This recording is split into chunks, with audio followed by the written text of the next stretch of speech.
Hello viewers, খুব সহজেই নতুন ফ্যান সেটিং করা শিখুন।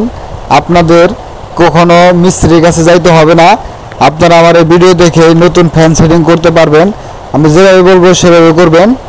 প্রথমত খোলার পরে আপনার একটা তার থাকে, তারের দুই মাথা ছাড়িয়ে নেবেন। এরপরে যে ডান্ডি থাকে, ডান্ডির ভিতরে তার ঢুকাবেন।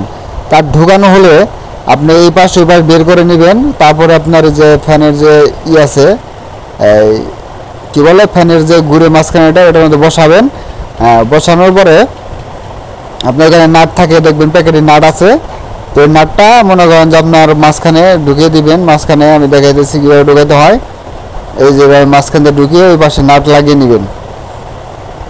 তো নাট লাগানো হয়ে গেলে একটু ট্যাপ দিয়ে নেবেন। আর তার ওই যে আপনার নিচে দেখবেন দুটো গাপ্তি আছে, তারের মাথাটা, হ্যাঁ, ওই গাপটি দিয়ে ঢুকিয়ে নাটটা টাইপ দিয়ে দিবেন। দুইটা তার থাকে, দুইটা তারের মাথা ওই দিক দিয়ে দিয়া তারপরে আপনার ট্যাপ দিয়ে দিবেন। ট্যাপ দেওয়ার পরে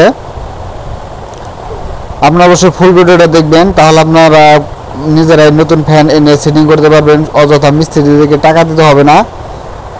এই দেখেন, এভাবে লাগানোর পরে লাগানো হয়ে গেলে এখন আপনার ওই রেগুলেটরটা ওই যে সোজা করে দেবেন। সোজা করে দেওয়ার পর আপনি উপরে যে খাপটা থাকে, একটা খাপ ঠিক এভাবে ঢোকাবেন। এইভাবে ঢোকাবেন। ঢোকানো হয়ে গেলে এটা উল্টাভাবে দিবেন, এটা উল্টাভাবে দিয়ে দিবেন।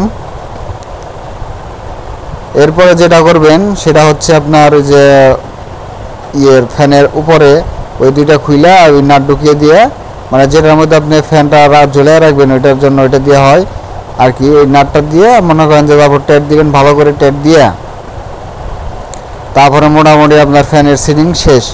এরপরে উপরে যে দুইটা তারের মাথা দেখতেছেন, আপনার ওয়ার্লিং করা যে জায়গায় দুইটা তারের মাথা থাকবে ওই জায়গায় লাগিয়ে দিবেন।